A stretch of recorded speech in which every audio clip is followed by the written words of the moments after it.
सच्चिदानन्दरूपाय विश्वोत्पत्त्यादिहेतवे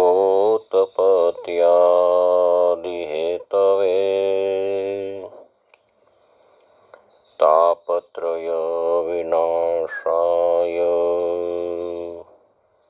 श्रीकृष्णाय वयं नुमः।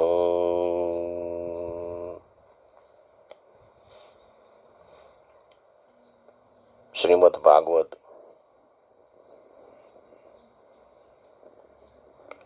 व्यास जी ने भागवत की रचना की और अब प्रश्न ये उत्पन्न हुआ कि भागवत का प्रचार कौन करेगा। बहुत सोचा कि जो विरक्त होता है, संसार में मोह में फंसा नहीं होता, वही भागवत का प्रचार कर सकता है। कई बार सोचने के बाद उसने अपने पुत्र सुखदेव जी पर ही उसकी नजर ठहरी कि सुखदेव ही ऐसा विरक्त है और शिव का अवतार है। लेकिन वो सुखदेव तो वन में चला गया है, उसको वापिस कैसे लाया जाए।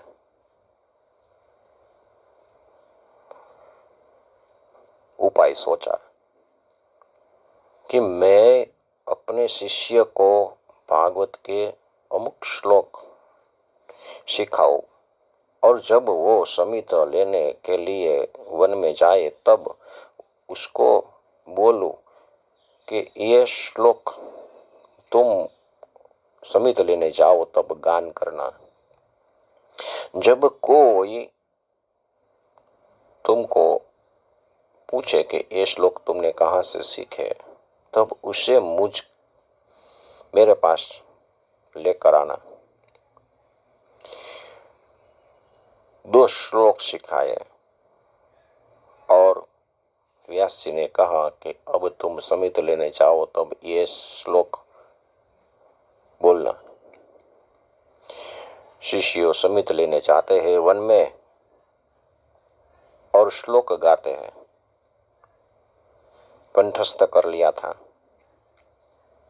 एक बार सुखदेव जी ध्यान में बैठने की तैयारी कर रहे थे और शिष्यों ने वो श्लोक गुनगुनाया। बर्हापीडम नटवरवपु कर्णयो कर्णिकारं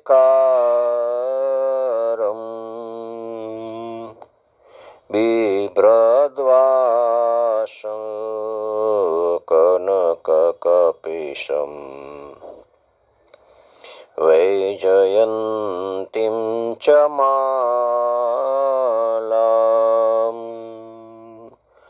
रन्ध्रान्वेणुरधरसुदया पूरयन् गोपवृन्दे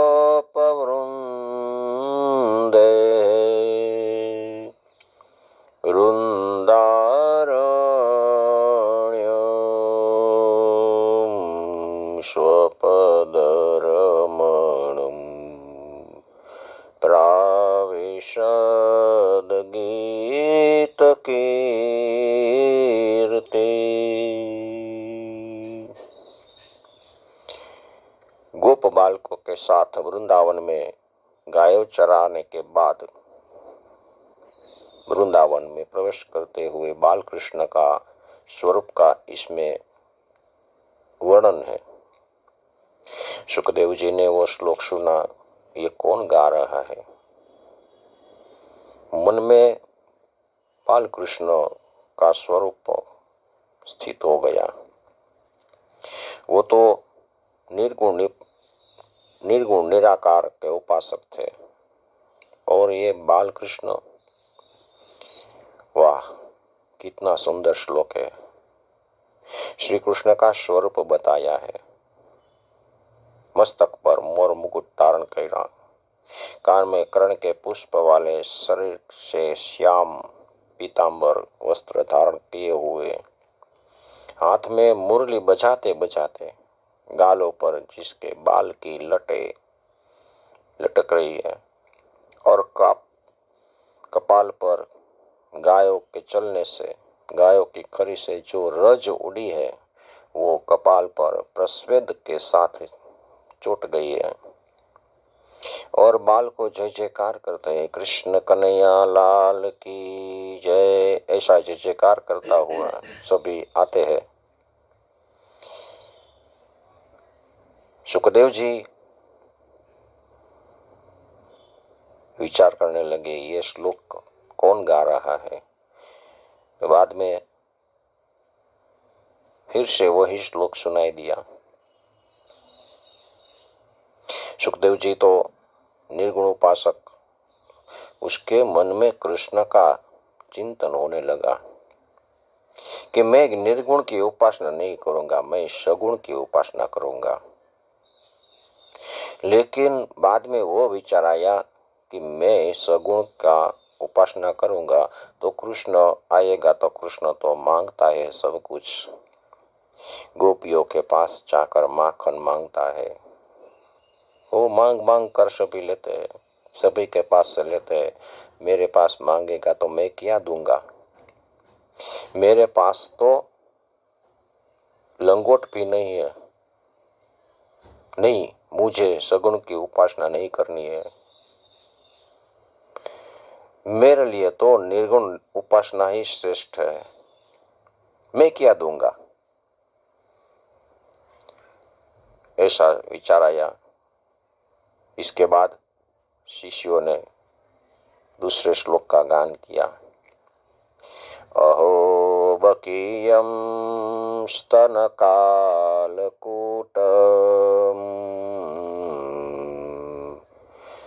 छेदां शयापाय यदप्यसाध्वी लेपे गतिर्दातृचितां ततोऽन्यम् कं वा दयालु शरणं व्रजेम। कितना आश्चर्य है, कृष्ण कितने दयालु है। उतना अपने स्तन पर कालकूट विष लगाकर आई है कृष्ण को मारने के लिए, और कृष्ण के पास आई, कृष्ण को मारने के लिए उसको स्तनपान कराती है। लेकिन कृष्ण कितने दयालु है, तुम जो भी दोगे, प्रेम से दोगे, वेर से दोगे, झेर से दोगे, वो सब कुछ स्वीकार करता है। कृष्ण को मारने के लिए आई थी और कृष्ण ने उसको मां के जैसी गति दे दी। कितने दयालु है। कृष्ण ने झेर आपनार की कृति न देखी, उसका भाव न देखा और उसको सदगति दे दी। वाह मेरे प्रभु। सुखदेव जी ने ये श्लोक भी सुना, ओ मेरे प्रभु तो दयालु है। तुम प्रभु का नाम जिस तरह से लेंगे, प्रेम से लोगे, झेर से लोगे, वेर से लोगे, बस राम नाम का स्मरण कीजिए, कृष्ण नाम का स्मरण कीजिए।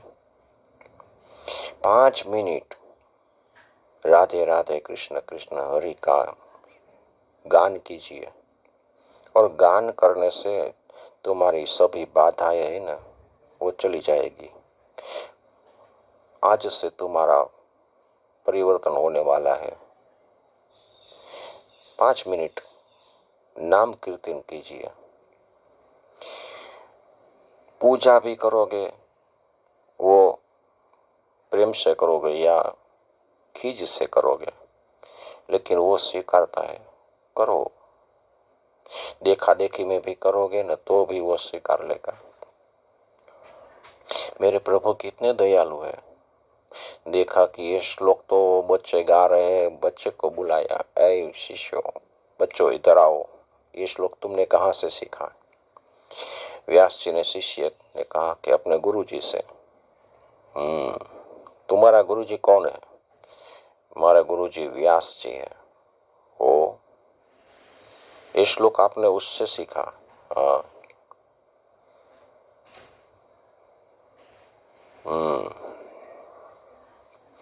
शिष्यों ने कहा कि अच्छा लगा?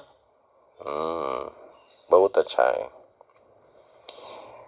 शिष्यों ने फिर कहा कि ये ऐसे तो 18,000 श्लोक की रचना की है और उसका ग्रंथ का नाम रखा है श्रीमद् भागवत। सुखदेव जी को खुली आंख में समाधि लग गई। ओ, तो मुझे उस ग्रंथ का पठन करना पड़ेगा। चलो मैं अपने पिता के पास आता हूँ। व्यास जी तो मेरा पिता है और सुखदेव जी शिष्यों के साथ अपने पिता के आश्रम व्यासाश्रम में पधारते हैं।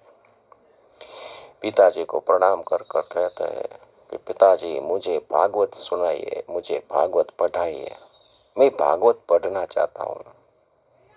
अच्छा पुत्र होता है ना, वो संस्कार का वारसा मांगता है। जो अच्छा नहीं होता है वो धन का वारसा मांगता है। व्यास जी के मन की चिंता टल गई। ओम श्री परमात्मने नमः। राधे राधे कृष्ण कृष्ण हरि हरि। राधे राधे कृष्ण कृष्ण हरि हरि। राधे राधे कृष्ण कृष्ण हरि हरि। राधे राधे कृष्ण कृष्ण हरि हरि। श्री द्वारिकाधीश की जय।